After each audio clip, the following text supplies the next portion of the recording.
adalah broker yang nanti bantu kamu untuk jual beli saham. Nanti ada lembaga penunjang kayak kustodian, BAE, wali amanat, pemeringkat efek, dan lain sebagainya. Ini artinya kalau peluang karir di pasar modal itu banyak banget. Bahkan orang non-ekonomi pun bisa, konsultan hukum, notaris, ya kan, ini nggak mesti ekonomi. Jadi struktur pasar modal ini luas banget cakupannya, teman-teman. Nah, ini kalau bursa efek sekarang. Bursa efek itu apa, Mas? Bursa efek itu adalah pihak atau SRO yang bertugas mengatur perdagangan. Jadi kalau main sepak bola nih ya, ibaratnya pertandingan sepak bola, OJK adalah wasit, bursa efek sama KPKC itu adalah hakim garisnya. Jadi gimana caranya supaya pertandingan bola itu tetap di lapangan, nggak sampai keluar lapangan. Gitu. Itu bursa efek.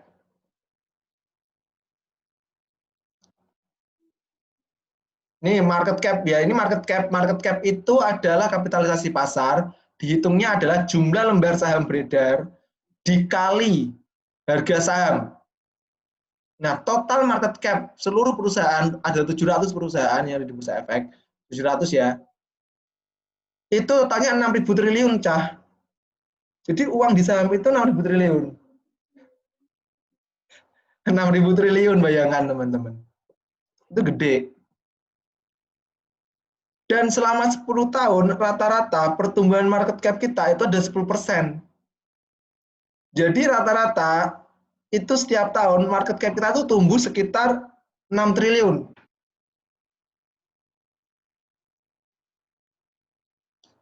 Atau market cap ini setara dengan 38% GDP kita. Yang tadi trading hariannya, rata-rata trading hariannya, ya kan, itu adalah 7,89 triliun per hari.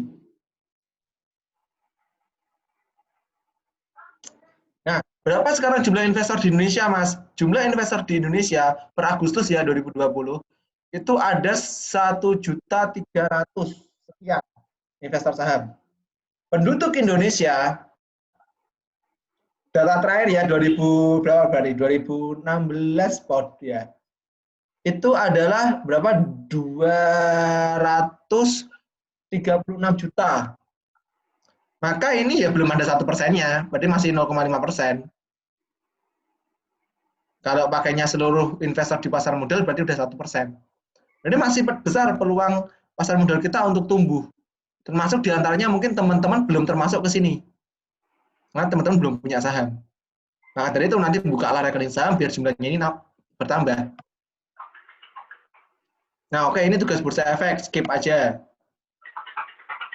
Oke, ini kalau kita lihat, aku nggak ada yang bersih ya ini ya. Nah ini kalau kita lihat teman-teman, ini ada perjalanan dari IHSG. Apa itu IHSG? Indeks Harga Saham Gabungan. Indeks saham gabungan itu adalah sebuah indeks yang mengukur pergerakan saham dari seluruh saham yang ada di Bursa Efek Indonesia. Sama kayak kamu kuliah tuh punya indeks. Apa? Cah kuliah ki indeksnya apa, Mas? Mbak? Indeks prestasi, Mas. Ya, IPK. IP ya, indeks prestasi kumulatif. Nah, kan kinerjamu kuliah, kue kuliah ki becos apa ora kan salah satunya diukur dari IPK. Ya enggak? Dan ngukurnya kan nggak cuma, oh IPK-nya 4, berarti bagus. Nggak mesti. Kalau kamu udah kuliah beberapa semester kan ya dilihat pertumbuhannya. Misal, oh semester 1 IPK-nya tumbuh mas, semester loro IPK-nya anjlok, semester 3 munggah, semester 4 anjlok, semester 5 munggah, semester 6 munggah, semester 7 anjlok, skripsian anjlok mas. Nah, maka ya grafikmu kayak gini, kan gitu. Sama kayak saham. Untuk mengukur kinerja saham, atau kinerja pasar modal Indonesia, kita pakainya IHSG, Indeks Harga Saham Gabungan. Nah, IHSG itu nanti buat mengukur itu kinerjanya saham. Dilihat, oh ini turun mas, yes nggak apa-apa turun. Dia recovery-nya cepat. Nah ini saya suka kalau kita bandingin dengan bursa-bursa dari luar ya. IHSG itu medun cah, walaupun medunnya dalam, recovery-nya cepet cah. Ini saya masih ingat dari 6.200 dia terjun turun minus sampai 40% loh teman-teman. Sampai ke 3.900-an. 40%. Nah sekarang itu udah recovery, minusnya tinggal 16%. Bahkan masih seginian, 16%-an. Berarti kan recovery-nya cepet cah. Apalagi kamu bisa ngambil kesempatan di sini. Masih udah untung. Itu nih ya, ada 700 perusahaan yang bisa kamu beli sahamnya dan kamu pasti familiar sama perusahaan-perusahaan ini. Masih inget banget saya dulu, ya ini dulu sih, kalau sekarang kayaknya udah nggak begitu. Dulu saya jenenge mahasiswa iki kok melu Unsaf apa wis investasi saham, nggak bakal dipandang remeh sama dosen. Dikira nih wis pinter, ya padahal pada wae mahasiswa liyane. Cuma seenggaknya kena dijak ngomong ekonomi lah nyambung. Karena tadi balik lagi, kita sering baca berita ekonomi, kita sering mengikuti perkembangan ekonomi. Bahkan saya sering bercanda sama teman-teman kuliah, tak bercandain. Cah, perdanamu apa? Oh, perdanaku Telkomsel, perdanaku Indosat, perdanaku XL, perdanaku Smartfren. Sing tri minggir sih, ra ono soalnya. Maka saya tanya selanjutnya, kowe ngerti ra sing saham iku sapa? Terus nanti mereka googling, pemilik saham Telkom gitu. Tahu nggak pemilik mayoritas saham Telkom siapa?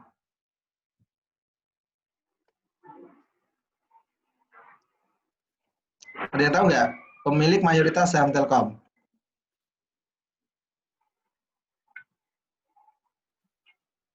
Tebak. Salah orang mengurangi IPK, cah. Mas Ririk Ardiansyah. Apa? Pemilik mayoritas loh. Pemerintah. Pemerintah, Deng. Tak kira. Ya, nak kan nyebut jenengmu dhewe kowe ora mayoritas, Bro. Kowe iki paling calon lot. 1-2 lot saham Telkom itu sama dengan 0,0000000 sekian persen. Doke akeh ngasih diceplok.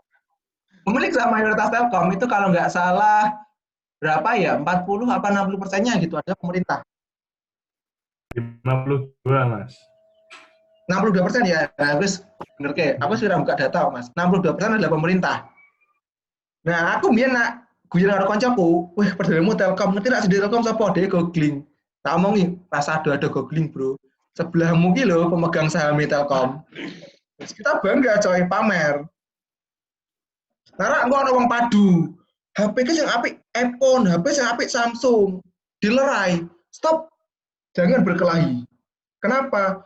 Mau apapun HP-mu, yang untung adalah aku. Kenapa? Karena aku adalah pemegang saham Era Jaya. Era Jaya kan salah satu distributor HP terbesar di Indonesia.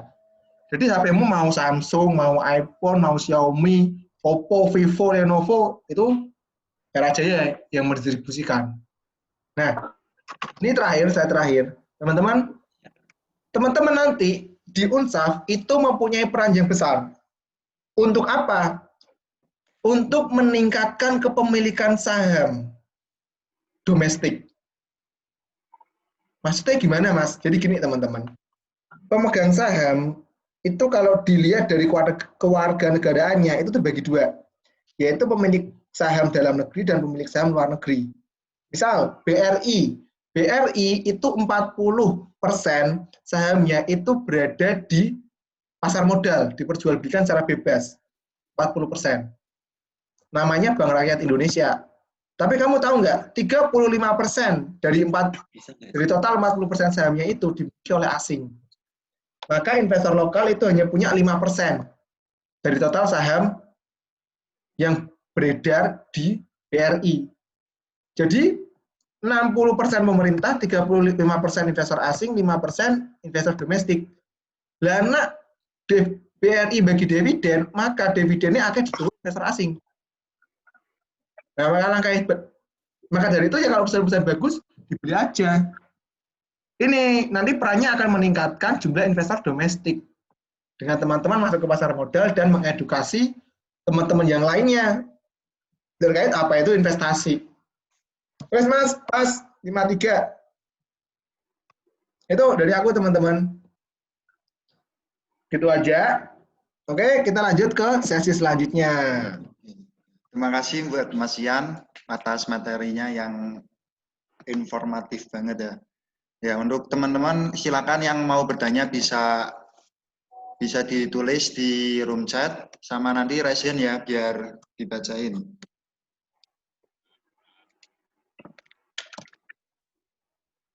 Nah, ini ada satu pertanyaan dari Zahra Farah Kamila.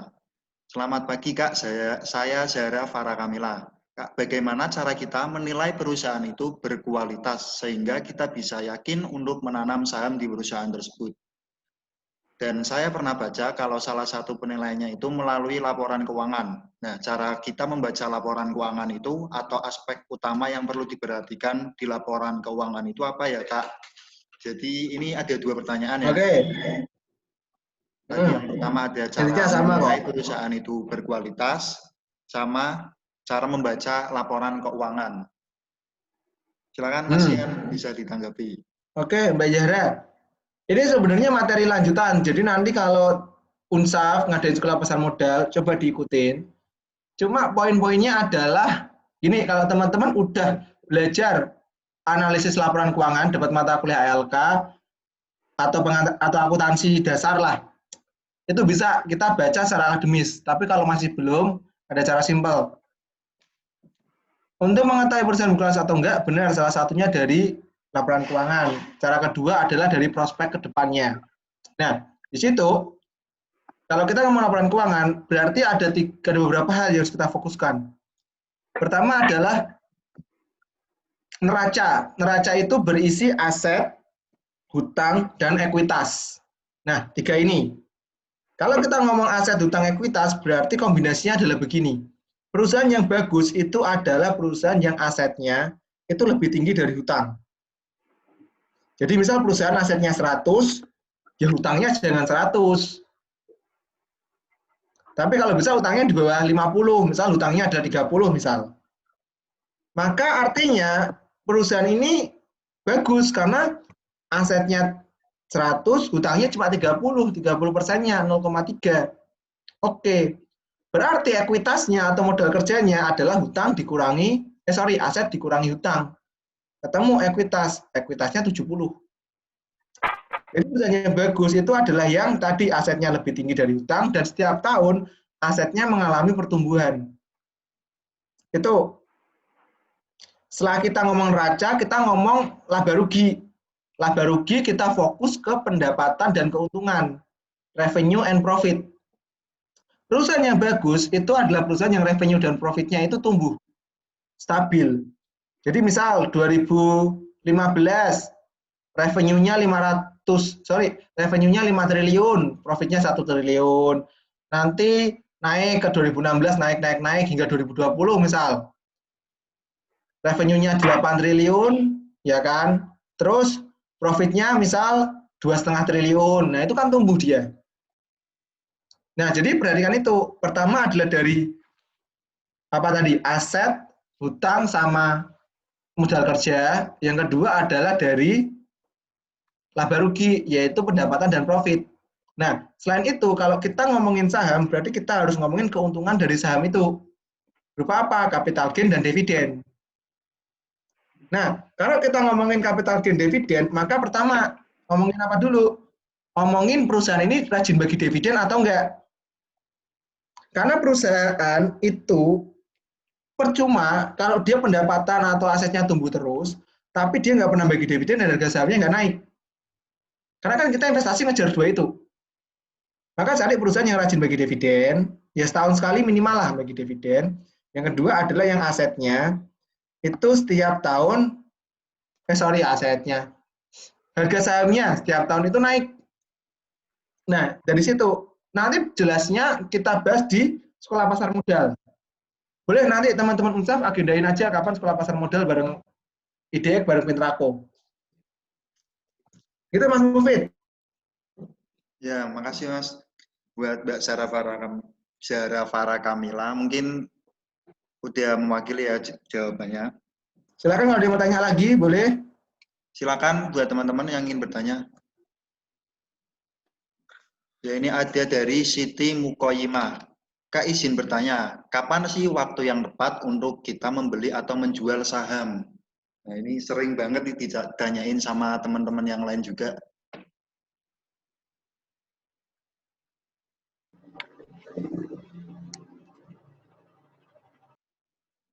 Halo Mas Yan.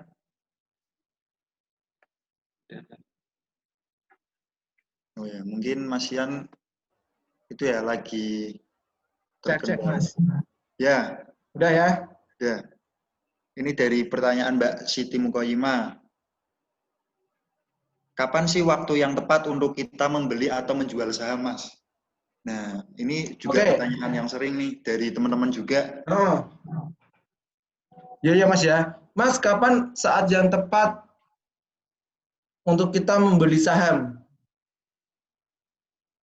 Mungkin akan lebih tepatnya akan saya jawab dua jenis. Jadi pertama, Mas, kapan saat yang tepat untuk aku mulai investasi saham? Biasanya itu dulu yang tanya. Terus setelah itu, Mas, kapan saat yang tepat aku beli saham? Kalau kita ngomongin kapan saat paling tepat kita untuk memulai berinvestasi saham, maka akan saya jawab ketika kamu udah punya pendapatan. Kan jenis tuku saham butuh modal, bro. Butuh duit, rakyatan 1.000 ya, itu modal. Karena ketika kamu punya uang, itu maka kamu udah bisa berinvestasi saham. Pertanyaanku, semua mahasiswa punya uang nggak? Punya. Kan kalian punya uang saku. Maka kalian udah bisa mulai investasi saham, walaupun hanya dengan 100.000. Nah, Mas, aku beli sahamnya kapan? Belilah saham ketika kamu itu sudah mengetahui saham apa yang ingin kamu beli. Oh Mas, aku pengen tuku, biasanya pertanyaan ini menyambung Mas. Oh Mas, misalnya aku pengen tuku Sido Muncul Mas.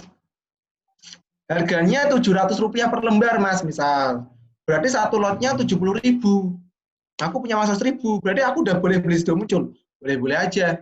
Ada yang larang, bisa nggak? Bisa. Nah, Mas, saat yang tepatnya gimana ya? Kalau ngomong saat yang tepat, berarti kita di sini ngomong fundamental, ngomong teknikal, analisis. Nanti ada kelasnya lagi. Misal kita mau pakai teknikal, maka kamu harus beli saham ketika grafik sahamnya ada di bawah dan mau naik. Atau ketika ada berita, isu, atau sentimen yang berpengaruh positif terhadap harga saham. Ini aku nggak rekomendasi ya, ini cerita, sudah muncul, nanti bulan depan atau akhir tahun itu mau bagi dividen, bener nggak? Ada yang udah baca beritanya belum? Come date-nya tanggal berapa?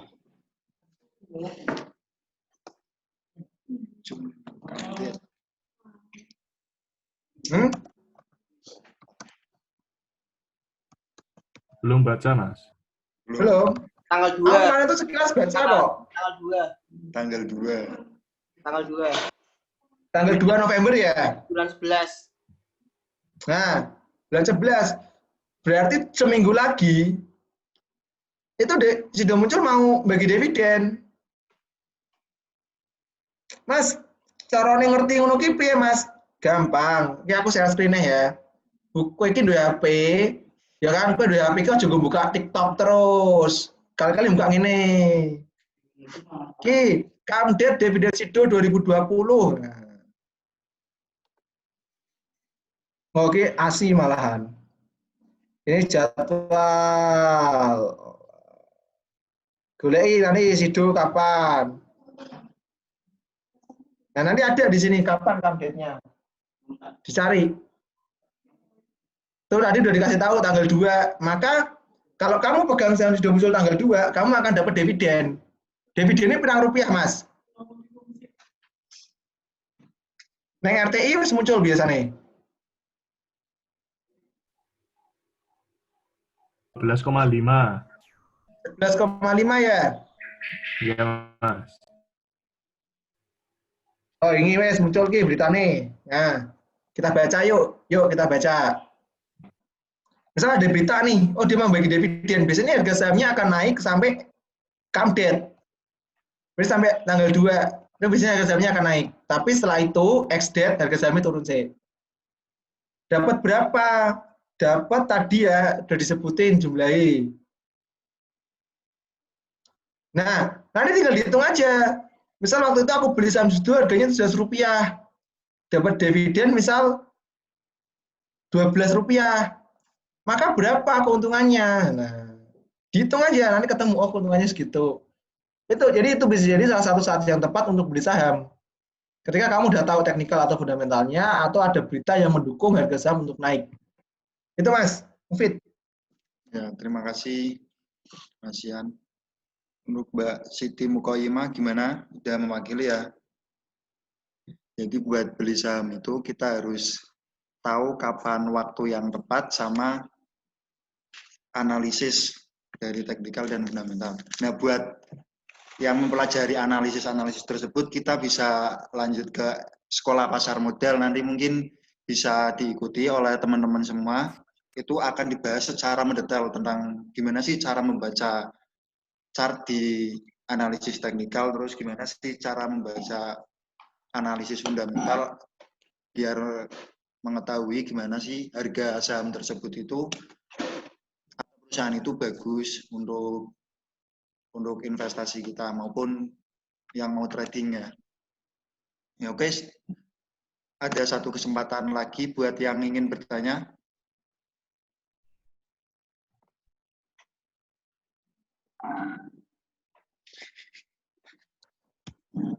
Nah, ini ada juga nih dari Mas Sawah Jipro Investment. Kak, izin bertanya, bisakah trading saham menjadi pekerjaan utama? Kayaknya saya Kiki banyak yang motivasi trading for living ya. Bisa enggak? Bisa. Tapi kamu harus memenuhi beberapa syarat, teman-teman. Satu, syarat pertama adalah kamu memang sudah berpengalaman di pasar modal. Satu nih. Kenapa? Kalau kamu nggak berpengalaman, menjadikan trading sebagai pekerjaan utama, gawat kalau kue loss terus. Repot. Kau harus domangan malahan. Mending kau boleh kerja sih. Investasi ini gue passive income. Tapi kalau kamu berpengalaman, oke, bisa analisis, bisa baca pasar, nggak apa-apa. Ada hitung-hitungan simpel. Kalau kamu ngomong mau trading for living. Cara simpelnya gini, pertama, kamu hitung dulu sebulan, kamu tuh butuh gaji berapa. Sebulan itu kamu butuh uang berapa untuk hidup. Oke, anggaplah, Mas, aku sebulan butuh uang 5 juta untuk hidup. Mahasiswa sebulan 5 juta hedon ya. Terus apa wes, anggaplah 5 juta. Turatur aku yang UNES. Zaman kumbian yang UNES 600.000 cah sebulan. 5 juta anggap ya. 5 juta sebulan. Oke. Maka kamu sebulan mau dapat keuntungan investasi berapa persen targetmu? Gitu toh. Mas, targetku sebulan itu keuntungan investasinya 5% misal. Mas di saham golek 5% per bulan iso ora? Takok kuwi, kanca-kancamu sing usaha sing wis tua-tua kuwi, sing wis semester bangkotan. Iso ora 5% sebulan? Bisa. Kalau kamu ahli ya isilah dapat 50. Bahkan aku sering kok teman-teman usaha cerita, Mas, aku sebulan return-nya 15%, 20%. Nah, marketnya ge api. Jadi nggak setiap bulan gitu. Nah, lagi kok ngene iki yo pinter-pinteran nyopet we. Nyopet saham maksudnya lo, duduk nyopet duit wong tuane gitu. Gitu dapat ya, misal anggapnya 5%. Nah, maka kamu butuh modal berapa untuk dapat 5% setara 5 juta? 5 juta itu 5%-nya berapa? 100 juta, Mas. Nah, 100 juta ya wes. Untung ora ono sing ngomong 10 juta. Tak belek ke SD meneh kowe. Ya. 5%-nya juta, maka kamu harus punya modal 100 juta. Maka kamu bisa itu trading for living. Karena terpenuhi syarat tadi. Tapi biasanya ada margin error-nya. Jadi margin error-nya misal plus minus 3%. Ya maka modalmu ditambahin. Gitu. Ditambahin 10%-nya lah buat margin error. Maka modalnya 110 juta. Bisa trading for living model gitu. Gitu ya, itu gambarannya, keputusannya di kamu. Tapi kalau aku sih lebih suka investasi sebagai passive income. Kenapa? Nah, pas investasinya kayak bonyok, kalau saiki, aku bisa tetap mangan, karena dapat gaji. Nah, trading for living ini pas kayak bonyok, ini mumet dah sih. Tak tutup trading saham apa ya, gitu, biasanya gitu. Tapi yang sahli ya apa-apa. Terus kayak, ya lama tak kok, Akbar, Mufid, kayak pinter-pinter, tak kok niwe. Dan satu lagi, kalau kamu ikut KSPM Unsaf, siapa tahu ketemu jodoh. Soalnya beberapa temanku ya, termasuk aku, itu yo jodohnya ketemunya di Unsaf. Oh iya. Aku bojoku biar udah pakai Unsaf ya, bro. Aduh. Jadi ketemunya di Unsaf. Cinlok ya, cinlok. Keras Ya, lur. akeh kok, akeh. Aduh, Tapi profesional di organisasi yang jawab pacaran tok, sedari ketua deh gue. Oke, itu Mas Bukit. ya mungkin ya terima kasih ya Mas Yan buat pertanyaan tanggapan pertanyaan dari teman-teman. Mungkin sesi pertanyaan pada kesempatan kali ini sudah dijawab semua dan dijelaskan semua sama Mas Yan dengan lengkap dan jelas ya. Nah, untuk kesimpulan dari materi yang pertama itu buat teman-teman yang ikut UNSAF itu bisa dibilang beruntung karena kita itu selangkah lebih maju dari teman-teman lainnya karena lingkungan UNSAF itu memang ekonomi banget lah bisa dibilang karena untuk membeli saham itu bisa kita harus rajin-rajin baca berita. Ada otomatis dari baca berita tersebut kita bisa tahu tentang instrumen-instrumen yang ada di pasar modal dan ekonomi sendiri untuk kegiatan perkuliahan.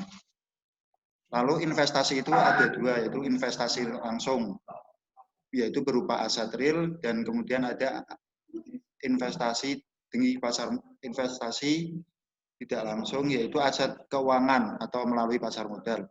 Lalu ada struktur pasar modal sendiri, ada tadi badan-badan yang sudah dijelaskan, ada OJK, KPI, KSI, IDE. Terus untuk menilai suatu perusahaan agar gimana sih menilai perusahaan itu bagus atau enggak, yaitu dengan cara melihat dari aset, modal utang, lalu ada laba rugi, lalu bisa dilihat juga dari seberapa sering perusahaan tersebut membagikan dividen dan capital gain. Mungkin itu saja sesi dari pemateri pertama. Terima kasih buat Mas Ian. Sama-sama, Mas. Selanjutnya kita foto dulu ya. Buat teman-teman bisa on cam. Nah foto backgroundku tak ganti ya. Yuk teman-teman on cam yuk.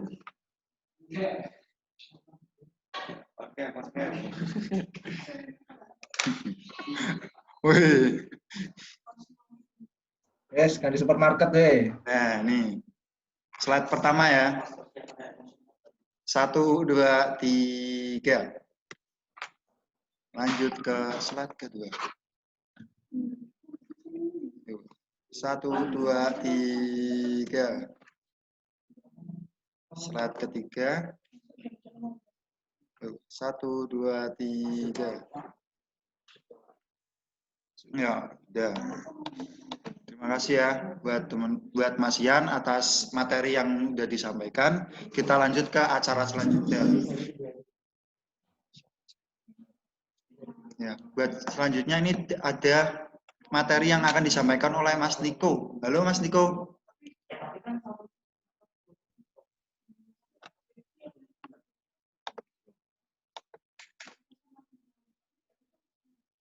Halo Mas.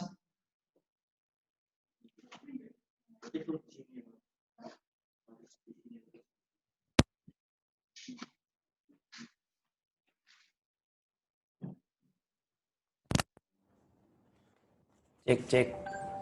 Halo. Suaraku udah masuk? Masuk Pak Niko. Udah ya. Bentar, mukanya bentar ya. Aku pakai komputer kantor soalnya. Oh iya. Nah, sambil nunggu Mas Niko nih saya bacakan CV singkat dari Mas Niko. Nah, Mas Niko Prakaya lahir di Semarang tanggal 4 Mei tahun 1993. Merupakan alumni sarjana terapan analis keuangan dari Polines atau Politeknik Negeri Semarang. Untuk pengalaman beliau sudah menjadi Young Trainer and Public Speaker, Certified Public Speaking Trainer, Certified Microsoft Office Specialist by Microsoft, dan the founding team of Capital Market Community atau CMC yang ada di Polines sendiri, dan dia juga sebagai trainer of Pintraco Sekuritas Semarang hingga saat ini ya.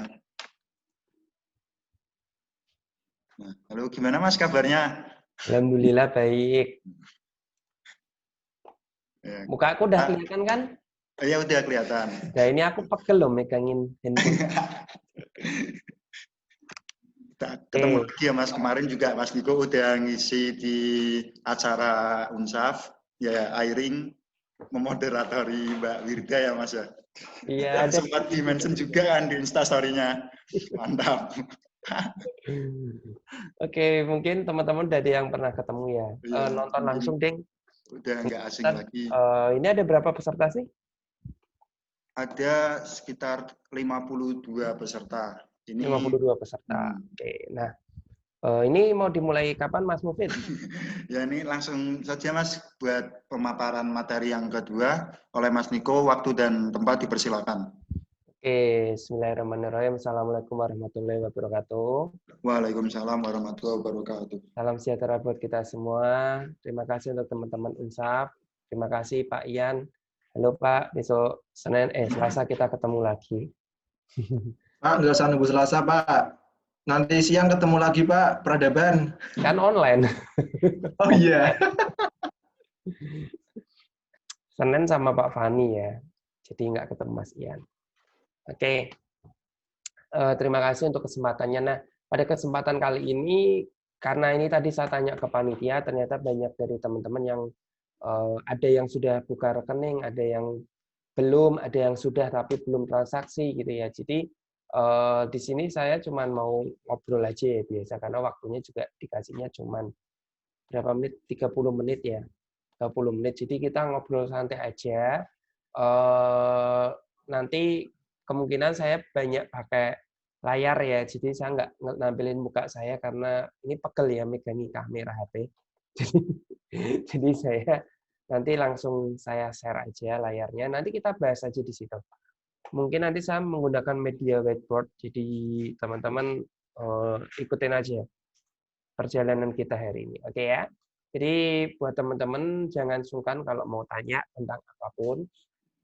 Jadi gini, saya akan menyampaikan sesuatu itu ketika teman-teman bertanya. Jadi jangan pasif ya, kalau bisa aktif, karena apa? Hasil dari setiap event itu bisa berbeda-beda. Sama-sama ikut pelatihan, tapi bisa jadi hasilnya beda. Biasanya yang membedakan adalah hasil dari pertanyaannya. Ketika teman-teman bertanya tentang sebuah kasus gitu, nah nanti saya menjawab. Tapi di event yang lain, saya nggak jawab. Karena saya nggak dapat pertanyaan seperti itu. Nah, itu bisa membedakan kualitas dari suatu acara. Gitu ya.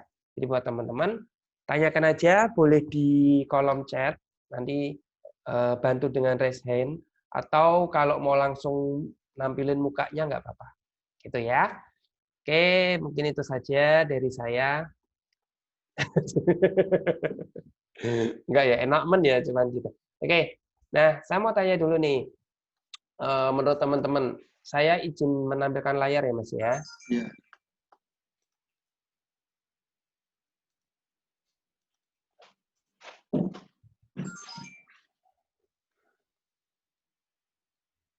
Bentar. Oke. Apakah sudah muncul whiteboard saya? Udah Mas. Udah ya. Saya mau menanyakan sesuatu yang basic ya. Teman-teman kan belajar yang namanya ini. Tadi kita sudah bicara tentang pasar modal. Benar ya? Nah, ada instrumen-instrumen di pasar modal itu yang terkenal ya, yang terkenal. Instrumennya itu biasanya dikenal ada 3. Apa aja teman-teman? Ada obligasi, ada reksadana, saham. dan yang paling atas adalah saham. Ini saya tulis seperti ini kenapa? Karena ini dilihat dari jumlah return yang paling besar. Ya, return yang paling tinggi ada di sini. Yang paling tinggi. Yang paling tinggi. Nah, di sini gini teman-teman. Prinsip dari pasar modal itu adalah the higher the return, the higher the risk. Ya, semakin tinggi resikonya, risk-nya tinggi, return-nya pun juga tinggi. Ya, bohong jika bilangnya gini, Semakin tinggi resikonya tinggi tapi return-nya rendah. Itu nggak ada yang mau ya. Begitu juga kalau dibalik. Return-nya tinggi tapi resikonya rendah. Banyak yang mau, tetapi jarang yang memberikan hal seperti itu. Jadi ketika ada yang berani promo, oh ini resikonya rendah banget Mas, tapi return-nya tinggi banget. Wah itu patut diwaspadai ya. Jadi buat teman-teman harus waspada tentang hal itu. Nah di sini kita langsung bicara tentang saham. Jadi meskipun kelompok studi pasar modal, namun biasanya sih masih banyak yang ngomonginnya seputar ini, hanya seputar saham. Ya harapannya nanti ke depan muncul yang lain ya. Jadi tidak hanya saham, tetapi juga mulai membahas tentang reksadana, mulai membahas tentang obligasi dan lain sebagainya. Kalau obligasi ini yang sebenarnya yang paling rendah resikonya itu ada lagi obligasi pemerintah atau surat SBN ya, surat berharga negara. Jadi bisa pakai obligasi retail ya atau ori atau pakainya sukuk ya, sukuk retail. Itu juga bisa. Ini masuknya obligasi dan ini disebutnya sebagai zero risk.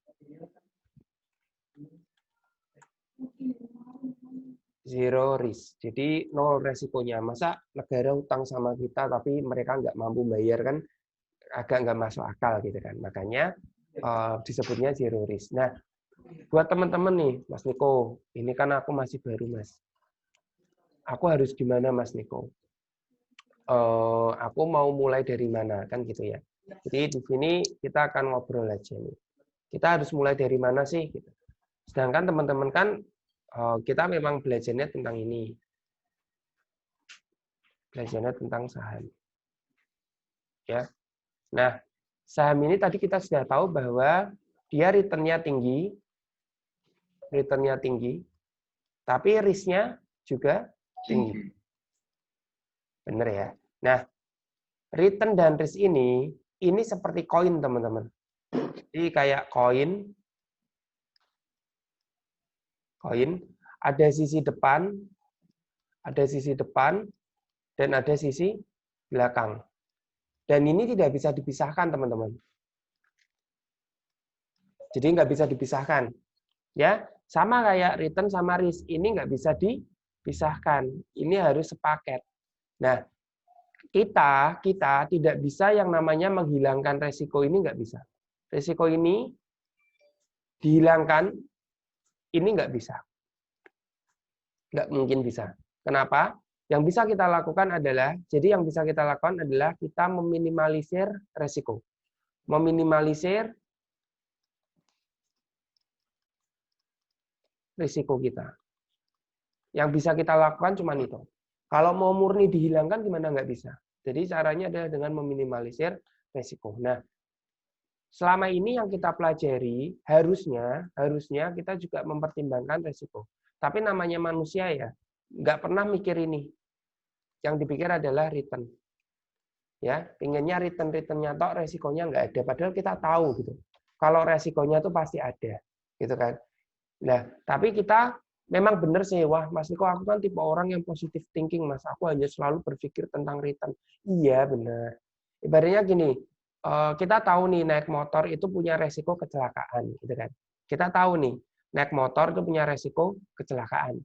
Tapi ketika kita tahu naik motor resikonya kecelakaan, apakah kita harus pergi gitu? Ya udah, nggak usah pakai helm, nggak pakai jaket, padahal perginya jauh. Misalkan gitu, anggaplah dari Semarang mau ke Solo. Gitu.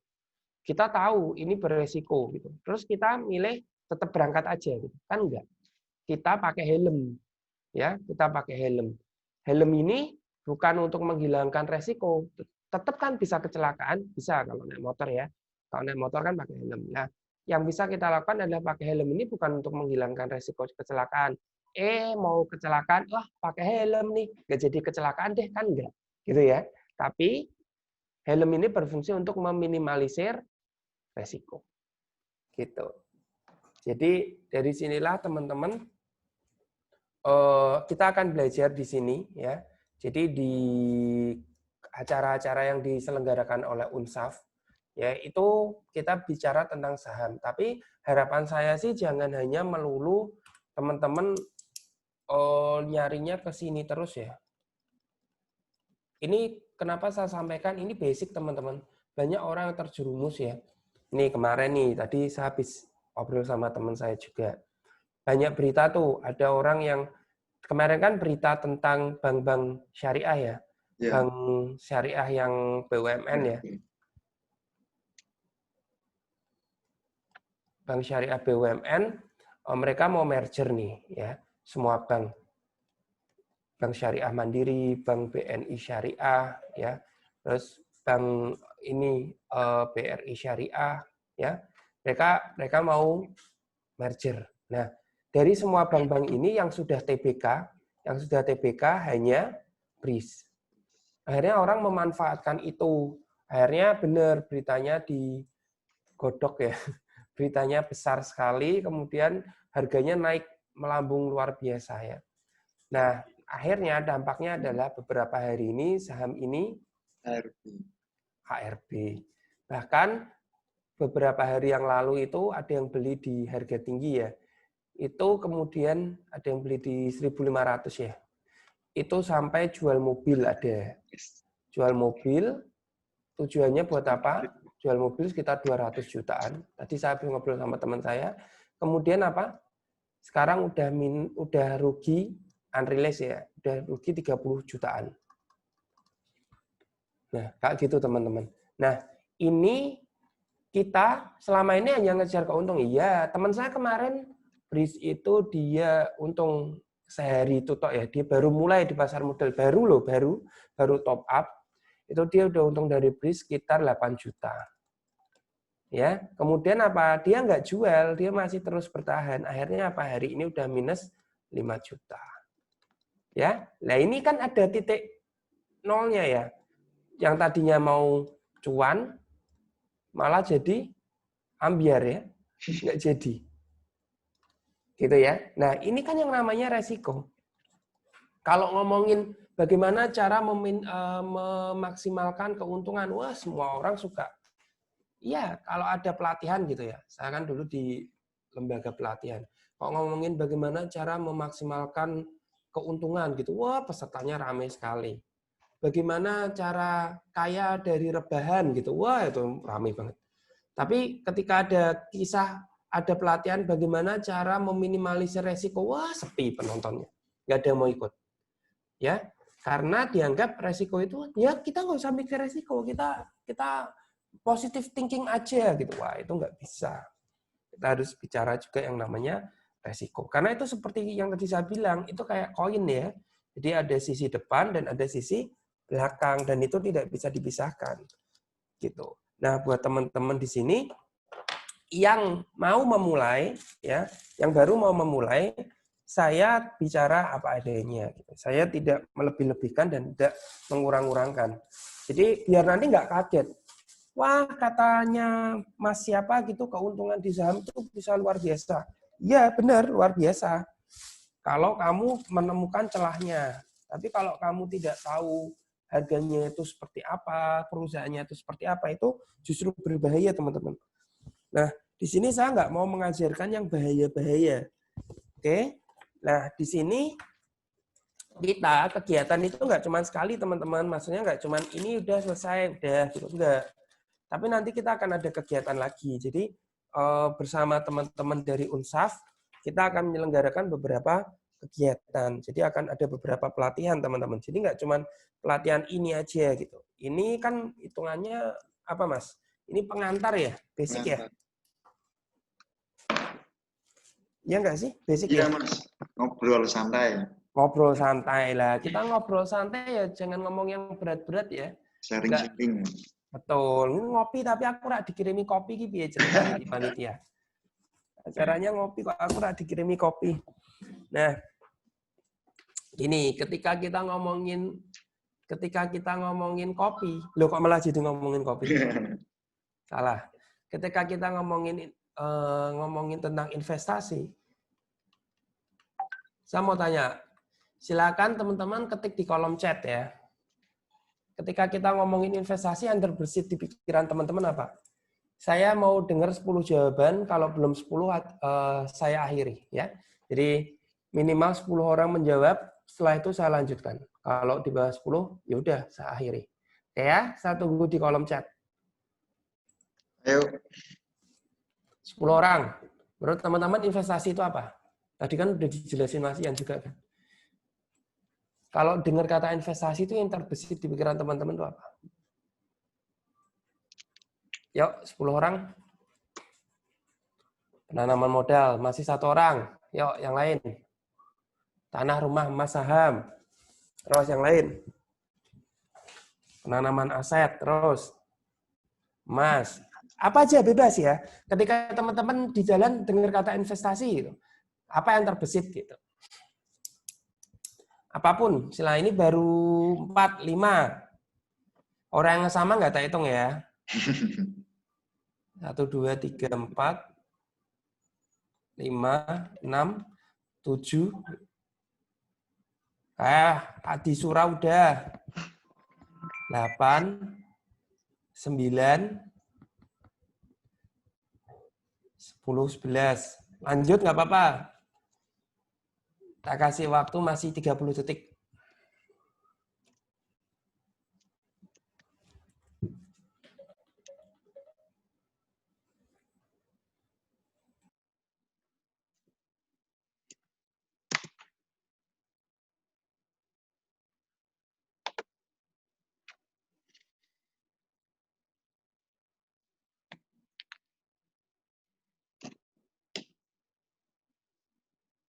Sepuluh, 9, 8, 7, 6, 5, 4, 3, 2, 1. Oke, luar biasa jawabannya. Mintanya 10, dikasihnya 12. Oke, tepuk tangan buat kalian semua. Ini nggak ada tepuk tangan online ya? Oh, nggak ada. Nggak ada. Nggak ada. Gitu. Tahu gitu tak pasangin punyaku. Oke. Nah, jawabannya bagus-bagus ya. Mayoritas benar semuanya, intinya ya, intinya. Intinya itu tadi ini bahasanya saya pakai bahasa kalian ya, menanam gitu ya, menanam.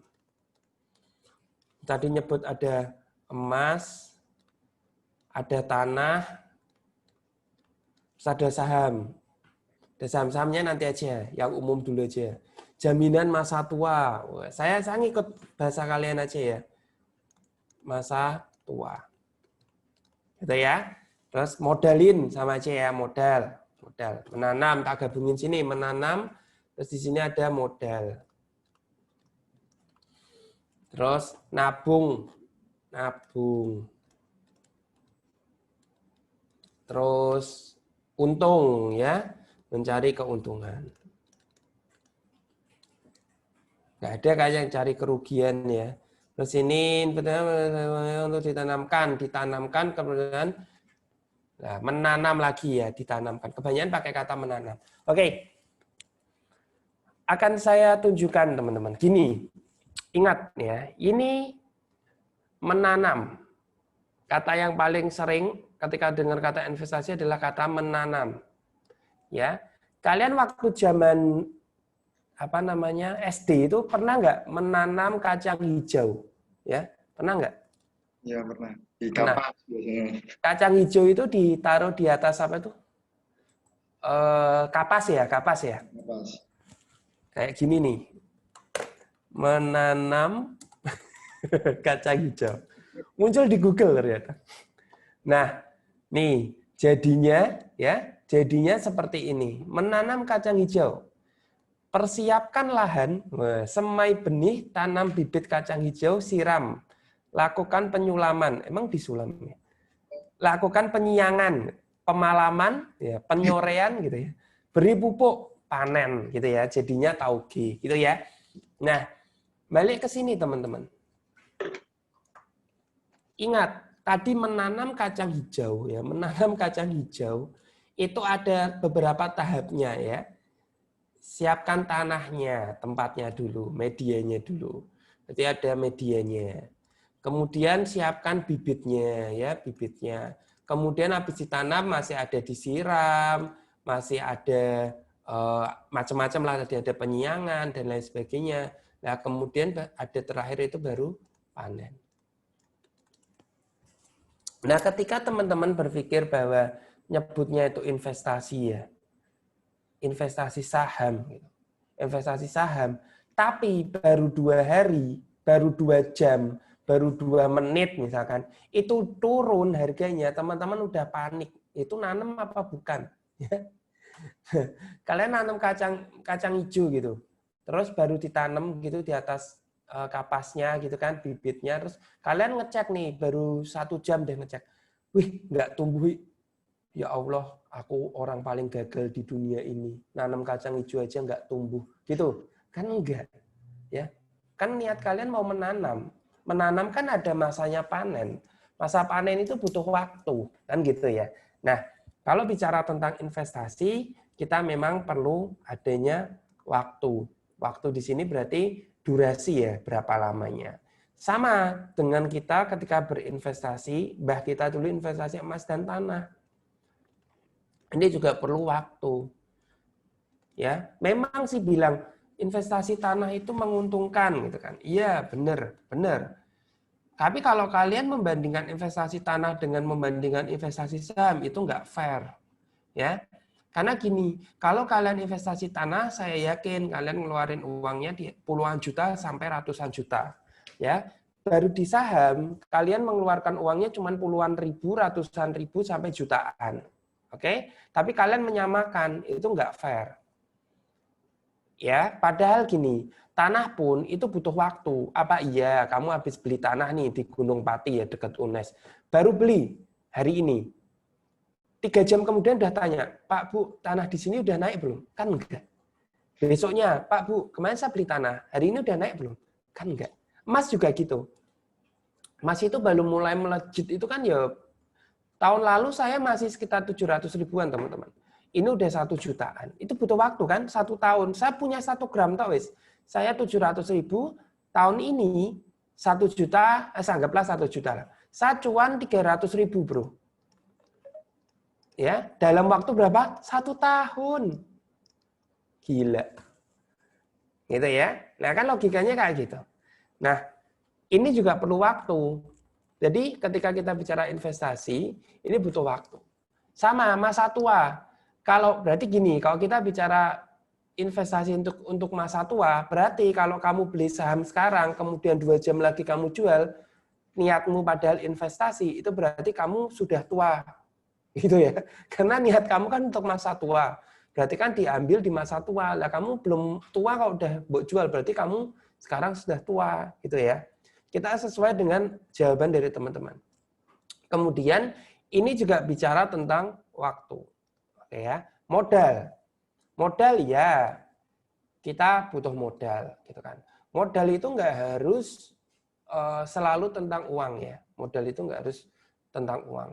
Tapi di sisi lain, modal itu sesuatu yang bisa kita berikan, gitu kan. Sesuatu yang bisa kita berikan untuk akhirnya nanti di kemudian hari sesuatu itu bisa bertumbuh dan terus berkembang. Kan tujuannya seperti itu. Ya, makanya ada modal awal dan ada modal akhir, kan kayak gitu. Nah, kalau bicara tentang modal, kalau kalian masih mahasiswa ya udah sadari aja kalian mahasiswa, gitu kan. Modalnya kecil aja nggak apa-apa. Ya, modalnya cuma bisa 100 ribu, ya udah 100 ribu aja nggak apa-apa. Terus nabung. Nah, kalau nabung di saham, ini pakai gerakan namanya yuk nabung saham. Kalian gimana caranya? Yaudah sama kayak ini. Tiap bulan 100 ribu. Cukupnya beli 1 lot, yaudah 1 lot. Bulan depan 1 lot lagi. Udah 2 lot. Di saham yang sama. Ya namanya juga nabung. Gitu ya. Nah kemudian untung. Kalau untung ini untuk mencari keuntungan benar. Dan keuntungan ini setiap orang bisa berbeda. Saya untung 2% aja udah senang. Tapi ada yang pinginnya untungnya 5%. Ya monggo. Ada yang 1% aja udah senangnya rakaruan, ya monggo. Karena untung ini tidak bisa dipukul rata. Setiap orang bisa berbeda.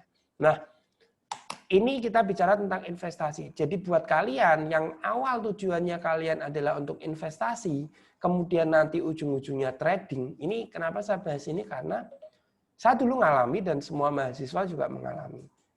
awalnya niatnya investasi nih, tapi setelah ngerasain untungnya 2%, 3% itu dalam beberapa menit, akhirnya pingin trading. Ya nggak salah, nggak apa-apa. Tapi beda, pasti beda. Bedanya gini. Kalau mau investasi,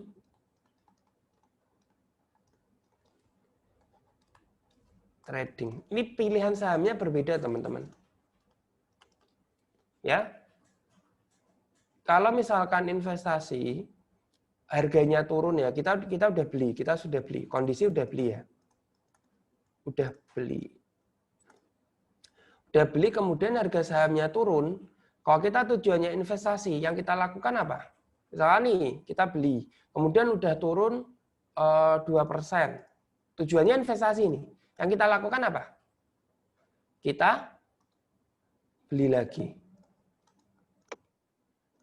Tapi kalau trading, turun nih, 2%.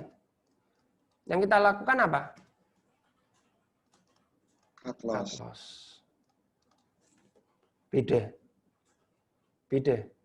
Dan berarti semuanya gitu, Mas? Enggak. Tergantung dengan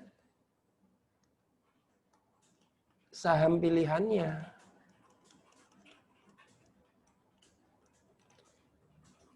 Tidak, ketika kamu mau taruh di sini, tidak akan ada di sini itu saham-saham yang kamu satu kenal aja enggak, tahu perusahaan apa aja enggak, ya kan? Nah, kedua yang masuk di sini biasanya ya itu ya masuknya ke LQ45 atau ini rutin bagi dividen, kan nggak gitu. Ada kriteria-kriteria tertentu dan itu sudah dianalisa dalam beberapa tahun. Biasanya 5 tahun. Kalau trading, ini beda. Saham-sahamnya ya yang murah-murah ya. Ya paling nggak nih biasanya. Itu yang nyebutnya enak. Yang nganu-nganu lah, yang berkolesterol ya. Gini-gini gitu. Jadi buat teman-teman pasti tahulah mana perusahaan yang oke, mana yang enggak, kan enggak gitu. Minimal kalian pernah denger lah. Masa iya kalian enggak pernah dengar? Misalkan nih kalian beli kayak apa namanya? Indomie di Burjo. Nah, Indomie ini kan berarti kan punyanya Indofood ya. Ini berarti punyanya ICBP. Lah kan kayak gini kan kalian kenal gitu kan.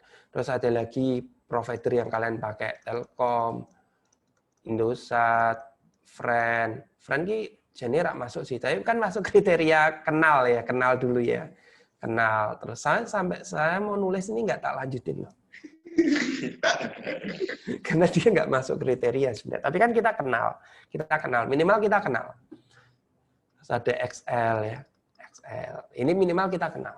Tapi kalau yang ini yang nggak kenal.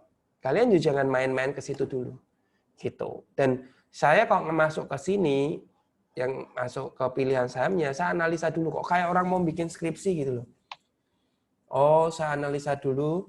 Rutin masuk LQ45 3 tahun berturut-turut, misalkan gitu. Terus kalau IDX Hybrid ini selama 3 tahun berturut-turut dia rutin membagikan dividen dan dividennya dikatakan tinggi. Ini masuknya indeks Hybrid 20. Jadi 20 saham aja. Nah gitu. Ini udah otomatis 3 tahun berturut-turut dia yang ngitung sendiri. Lah, kalau yang LQ45 biasanya tetap tak cari. Kan dia 1 tahun 2 kali kan publish-nya. Jadi oke, berarti 6 periode itu perusahaannya muncul terus. Contoh misalkan Astra itu dia muncul. Terus yang lainnya. Kayak gitu. Nah, di sini saya mau mengajak teman-teman itu caranya gimana Mas Niko biar mengenal nih ya.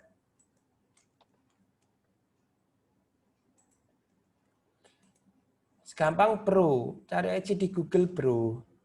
Gini, lagi hits apa misalkan gitu. Ini cara paling gampang ya. Misalkan gini, wah lagi hits nih iPhone 12, aku mau jual ginjal kemana ya, kan gitu kan, lagi heboh ya. Pengen iPhone 12 jual ginjal, ya nggak usah. Kalian nggak usah mikir sejauh itu. Cek aja. iPhone 12 tuh kalau di Indonesia yang jual siapa sih?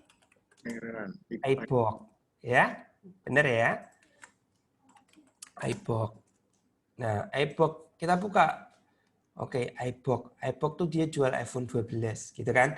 Nah, kita lihat nih. Kita cari beritanya, kita cari infonya. iBox iki jane mbak sopo? Kok Era Club ya? Era Club. Kita turun. Cari, mbuh kalian nemu di mana, monggo. Nah, di sini nih. Oh, Era Jaya. Era Jaya. Oke, Era Jaya. Era Jaya IDX. Oh, ternyata dia go public. Ya udah, kalian nggak punya iPhone, beli perusahaan yang menjual iPhone. Jadi milenial yang lebih elegan gitu ya. Satu lembarnya cuma 1.690, berarti satu lotnya cuma 169.000. Beli iPhone. Beli Eraphone ya, beli Eraphone-nya.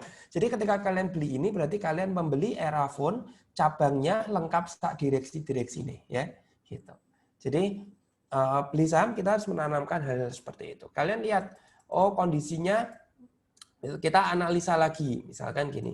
Aduh aku Thomas pingin banget nih Mas punya mobil gitu. Aku pengen punya mobil apa? Aku pengen punya mobil BMW misalkan. Oh mobil BMW di Indonesia, kita buka BMW di Indonesia itu yang jual siapa ya? Kan gitu ya. Kita cari. BMW itu nih. Larinya ke sini.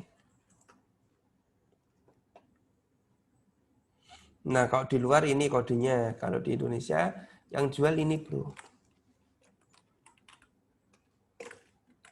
Astra BMW Astra. Klik.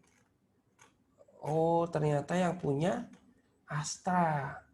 Ya, oh yang punya BMW itu Astra. Kalau kalian masih belum yakin,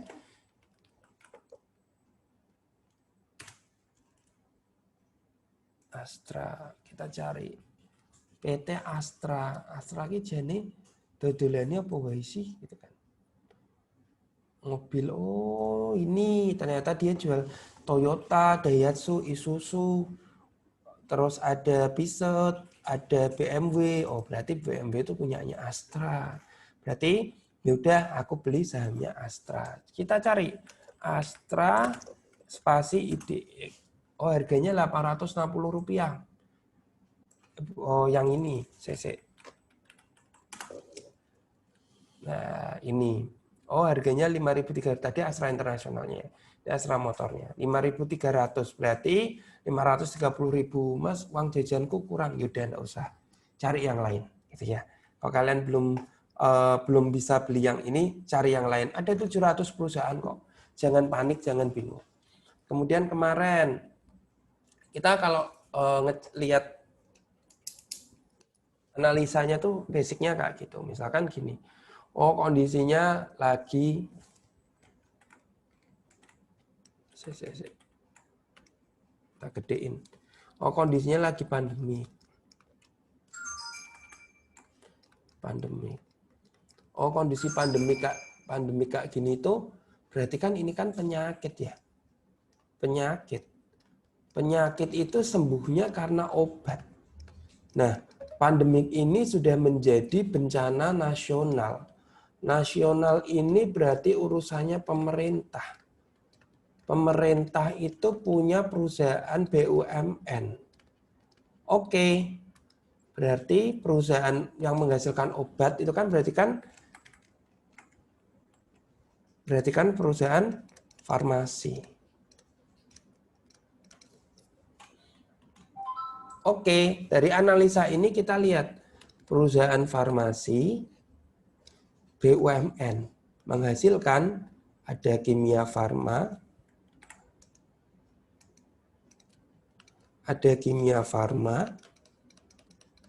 ada Indo Farma. Nah, Kimia Farma ini punya anak ya, itu namanya Papros atau PH. Oh, berarti perusahaan-perusahaan ini selama pandemik harganya bisa bergerak naik. Nah, kita cek.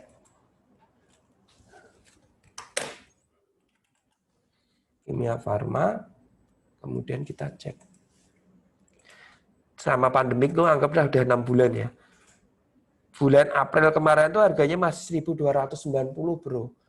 Sekarang meskipun sempat ARB beberapa kali ya, itu aja 3.250. Itu berarti udah hampir 3 kali lipat, naik 300%, bro. Dari bulan April. Ini KF. Kalau enough, bulan 1.140, sekarang 3.000-an juga, sama, naik 300%. Uangmu 1 juta sudah jadi, naiknya berarti 300%, berarti sudah jadi 4 juta. Papros. Tadinya 900, sekarang udah 1.500-an. Berarti ya nggak begitu besar ya, tapi lumayan. Gitu kan. Udah sempat 1.900, berarti udah naik 100%. Itu kan luar biasa ya. Buat teman-teman analisa sederhananya kayak gitu. Jadi baru nanti masuklah ke AE, masuklah ke aplikasi buat beli sahamnya. Bentar, tak login dulu. Mau enggak kalian ngintik?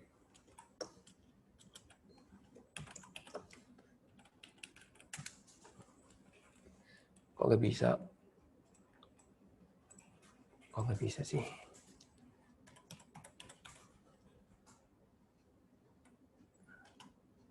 Oke, ini aku pakai akun demo, akun simulasi.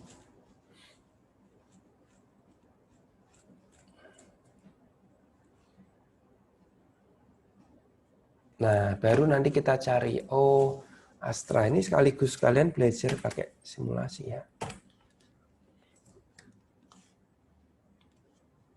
Misalkan Astra. Astra, yaudah dibeli aja Astra. 5275. Jadi kita beli itu ada alasannya. Ini kalau pakai laptop, kalau pakai handphone beda lagi. Tapi caranya hampir sama. Tinggal masukkan perusahaannya, kemudian nanti masukkan, lihat harganya, harus mau belinya ditawar atau enggak. Jadi beli itu bisa nawar teman-teman. Dengan era. Nah, harga sekarang itu 1.685. Ya. Nah, di sini kalian bisa nawar ini kelipatan 5. Jadi kalian bisa nawar, enggak, aku mau belinya di 1.660, ya monggo. Mau beli di 1.600, ya boleh, enggak apa-apa, monggo. Kalau dia nyentuh segitu lah baru kalian dapat. Tapi kalau enggak nyentuh ya enggak dapat. Kayak gitu. Gitu. Tapi sebenarnya selain era itu ada lagi teman-teman yang jual iPhone. Namanya adalah Digimap. Ini juga produsen iPhone di Indonesia. Digimap itu punya siapa? Tuh lihat logonya. MAP. MAP itu adalah Mitra Adi Perkasa. Mitra Adi Perkasa, kita cek. Mitra Adi Perkasa. Ini kalian malah lebih nganu lagi. Nih, Mitra Adi Perkasa tuh punya brand apa aja toh gitu kan. Ini dia jual iPhone. Nah, selain itu dia punya brand-brand ini. Kalau kalian pernah yang cewek-cewek suka belanja atau mungkin lihat YouTube-nya siapa? Nagita ya, Nagita sama Raffi Ahmad. Terus cuma pengen, kok mereka mudah banget sih beli Zara gitu. Ya udah kalian nggak usah marry ya. Beli aja perusahaannya. Ya dari Zara, Pull and Bear. Kalau kalian nongkrong di Starbucks ya, meskipun kalian nggak pernah nongkrong di Starbucks atau mungkin jarang, nggak apa-apa, kalian bisa punya perusahaannya. Burger King, Domino's Pizza, yang cowok-cowok nih suka beli baju di Lacoste ya, atau mungkin masuk ke Sport Station, beli sepatu Converse, Adidas, Diadora, dan lain sebagainya. Itu sama punyanya Mitra Adi Perkasa. Nih merek-mereknya. Tuh, dia punya banyak banget. Kok nggak muncul ya? Ini Swarovski juga, itu juga punyanya dia. Izinnya dia yang punya. Kalau food and beverage-nya agak banyak sih. Cuman di Semarang Paling apa? Domino's Pizza sama apa? Genki Sushi. Burger King, nah itu Starbucks yang paling terkenal. Jadi itu kalian, kita sebagai generasi muda ya, itu harus mulai mikir hal-hal sepele seperti itu. Jangan hanya, jangan sampai semuanya ini tuh yang punya tuh asing gitu. Kalian juga harus punya, nggak kita punya satu-satu ya. Maaf itu murah kok, tuh cuma 600. Tapi kondisi pandemik dia kena banget, karena dampaknya. Paling parah itu Oktober. Ya pas new normal awal-awal tuh parah banget, kasihan. Tuh sampai drop habis. Dan COVID kan nih Maret. Langsung drop sampai segini jalan perasaanmu. Tapi tetap cuan nek masih ditahan ya. Karena kita tahu perusahaannya masih ada gitu. Cuman ya memang perusahaannya udah nggak rame gitu. Matahari juga bisa dibeli sahamnya. S-Hardware. Kalau kalian yang suka minum Chatime itu punya siapa? Chatime itu punya Kawan Lama Group. Kawan Lama Group itu punyanya S-Hardware. Sama kayak pemiliknya S-Hardware, yaitu Kawan Lama Group. Jadi analisanya sederhana seperti itu. Baru nanti beli lewat aplikasi. Kalian kan sudah dapat, kalau yang akunnya sudah jadi ya, itu kalian kan dapat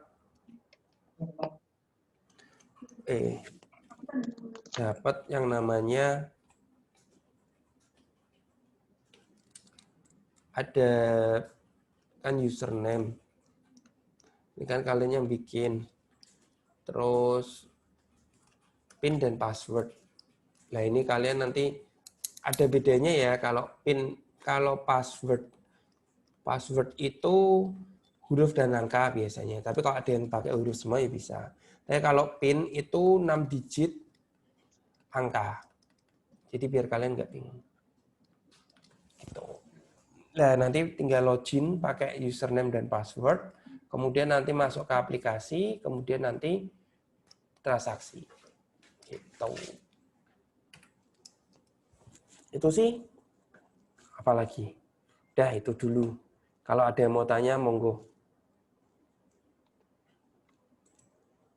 Ya. Silakan. Ya, terima kasih buat Mas Niko. Materi ini ada satu pertanyaan dari Mbak Zahra Farah Kamila. Pertanyaannya adalah, Kak, menurut Kakak kita nanam di beberapa perusahaan Kak agar gampang mantaunya. Menurut Kakak uang banyak di sedikit perusahaan atau uang sedikit di banyak perusahaan? Nah, gimana tuh Mas Niko? Oke. Gini, menjawab pertanyaan ini, pertanyaan saya gini. Nih. Nah, start with why. Mulai dengan mengapa. Mengapa kamu mulai membuka rekening saham? Mengapa? Itu pertanyaan saya dulu. Mengapa kamu mulai berinvestasi di saham? Apa tujuan awal kamu? Kok kamu milih buka rekening saham? Itu mengapa? Kalau kamu udah tahu jawabannya, ini lebih mudah untuk menentukan itu tadi. Seandainya tujuan kamu adalah investasi, dan kamu orang ini ya, saya berikan gambaran ini. Kamu tujuannya investasi, jawab dulu, berapa lama? Sampai lulus kuliah Mas Niko, berarti sekitar, anggap kamu kuliahnya oke ya. Di UNES mungkin sampai lulus tuh mungkin sekitar, kalau kalian oke kuliahnya ya mungkin 2,5 tahun ya. Anggaplah kalian 4 tahun lah ya, normal ya 4 tahun. Niko 4 tahun Mas Niko, oke berarti setiap bulan kan ada 12 bulan tiap tahunnya kan, nah dikali 4. Berarti kalian ada 48 bulan. Selama 48 bulan ini kalian niatnya nabung. Yaudah per bulan, 1 bulan, kalian nabung berapa? Misalkan katakanlah 100.000. Yaudah tiap bulan 100.000. Tapi sebelum menuju ke sini, kalau tujuan investasi, ini.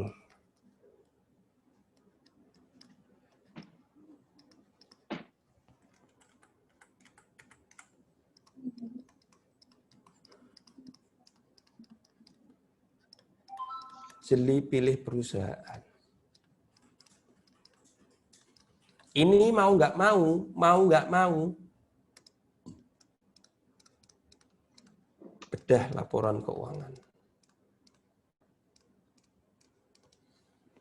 Oke, hitung valuasinya, cari dia harganya kemahalan atau enggak, terus selama 4 tahun berturut-turut gimana, terus dia rutin nggak bagi dividen. Nah, itu yang perlu kalian cermati kalau tujuan kalian investasi. Gitu ya. Nah, kalau kayak gini, solusi dari saya adalah mending uang banyak di sedikit perusahaan.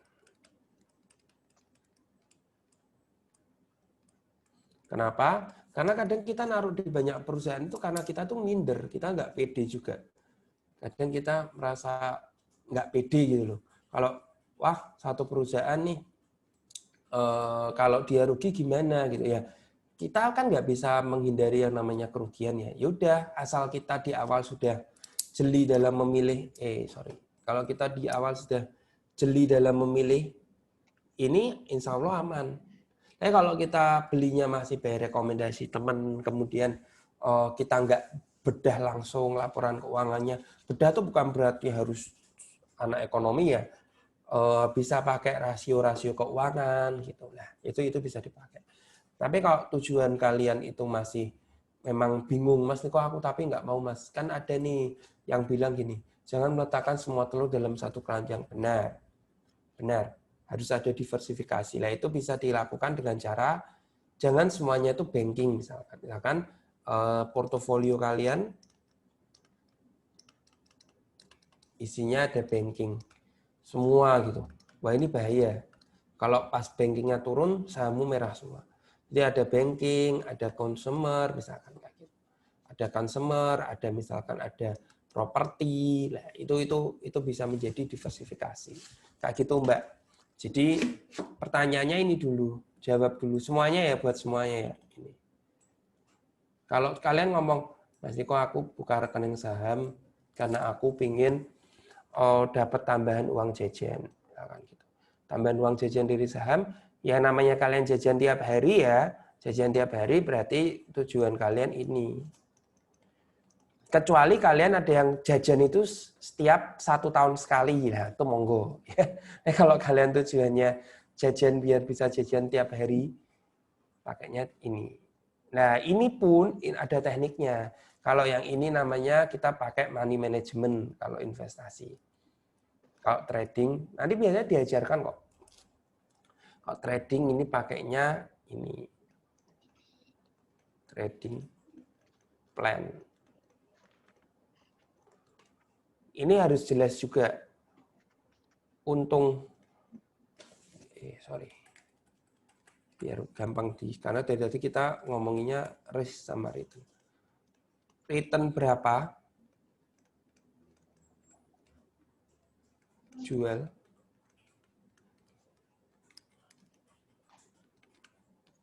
Risk berapa? Jual. Ini harus clear. Ya, misalkan gini, Mas Niko, aku return 2%, jual. Oke. Deal konsisten.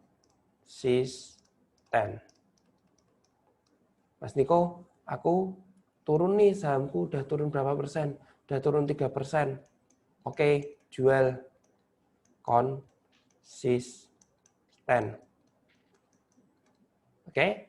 Terus ternyata nih dijual 2%. Mas Niko tak jual 2%, kok malah naik ya Mas? Jadi 5%. Bersyukur. Oke. Terus turun nih. Mas Niko, kan tadi aku udah minus 3%. Setelah tak jual kok malah aku jadi minusnya cuman 1% Mas. Tapi udah tak jual. Bersyukur. Ya, kuncinya di komitmen, konsisten dan bersyukur. Kenapa? Kalau kalian nggak kayak gini, bahaya. Bahayanya gimana? Ini contoh dasar ya. Contoh sederhana gini. Kalian punya, misalkan punya saham, udah nih, harga 100. Udah naik nih, 2%.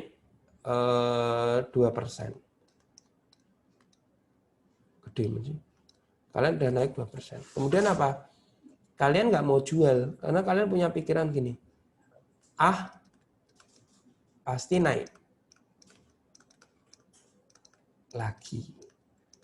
Namanya manusia ya, sifat dasar manusia nggak pernah puas. Naik bener. Jadi 4%. Baru kalian jual. Jual. Alhamdulillah. Tapi suatu hari, hal ini terulang kembali. Beli di harga 100. Naik 2%. Terus, kita punya pikiran ini sama. Pasti naik lagi. Ternyata nggak naik. Turun. Jadi 1,5%. Pasti naik lagi. Nggak naik, malah turun. 1%. Terus apa mindset kita? Kita berubah. Ya wis lah. 2% aja nggak apa-apa. Telat. Ternyata nggak 2%. Makin turun. 0,5%. Makin turun, kita cuma punya mikir, oh ini pasti akan naik. Kita baru cari berita dan lain sebagainya. Itu terlambat. Ternyata makin turun. Akhirnya malah minus 2%. Minus 2% pun kita nggak mau menerapkan ini. Masih terus ditahan sahamnya. Sampai akhirnya minus 10%. Habis minus 10% baru kita ngomong, ya udahlah saham ini tak buat investasi. Ya nggak logis, sahamnya pilihannya beda. Saham yang mbok beli, yang mbok buat trading itu biasanya saham-saham yang memang tujuannya bukan untuk investasi, tetapi tujuannya untuk trading. Gitu ya. Jadi hati-hati kalian. Nanti kita bahas lebih jauh lagi di pelatihan selanjutnya. Tapi yang pasti kurang lebihnya seperti itu. Jadi buat teman-teman, saya kasih tahu basicnya aja dulu. Oke ya. Gitu. Terima kasih. Saya kembalikan kepada MC.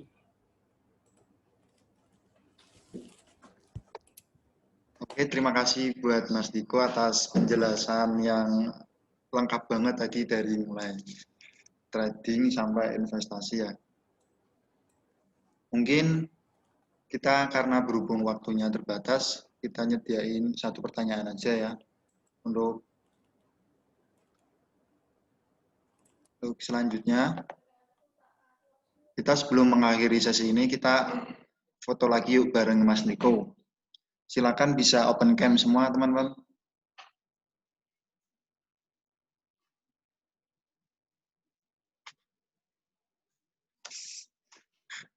Aku malah nggak open cam, Jel. Ini Bu. Saya open cam.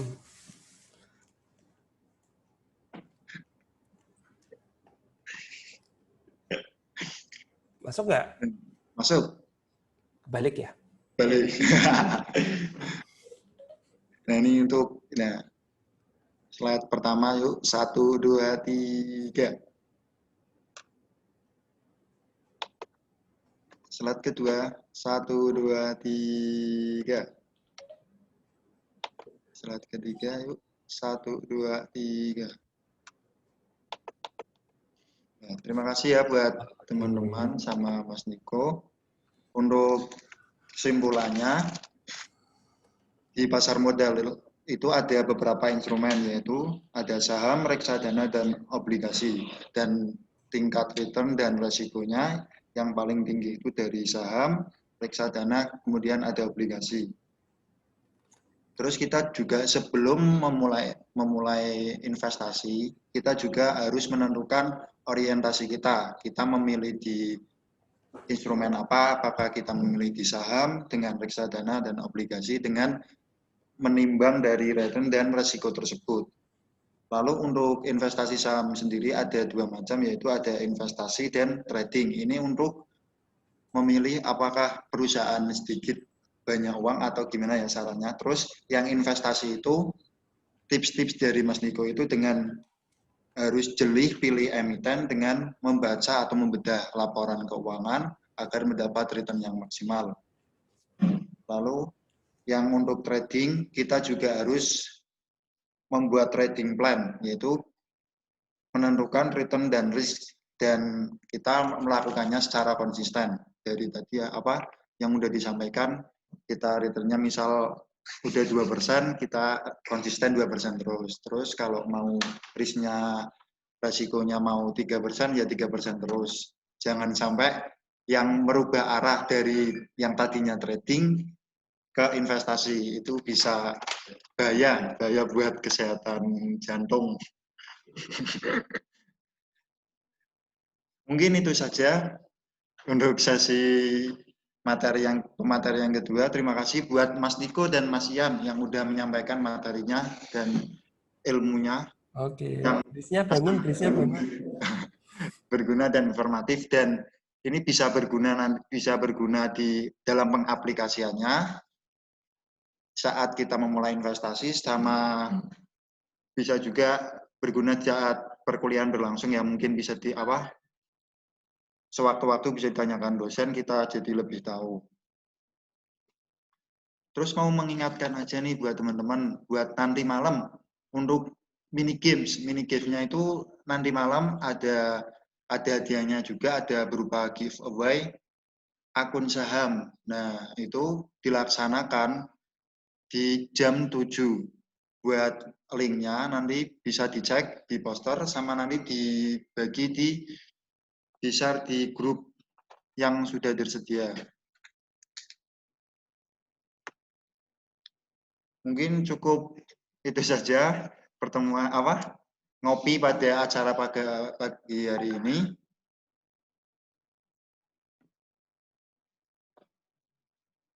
Terima kasih buat teman-teman yang udah join dan bergabung di acara ngopi pagi hari ini. Saya Mufid Akbar selaku pembawa acara mengucapkan mohon maaf atas apabila ada kesalahan tutur kata. Sekian, wassalamualaikum warahmatullahi wabarakatuh. Waalaikumsalam warahmatullahi wabarakatuh. Waalaikumsalam warahmatullahi wabarakatuh. Makasih Kak ilmunya. Waalaikumsalam warahmatullahi wabarakatuh. Makasih. Makasih Kak Mufid.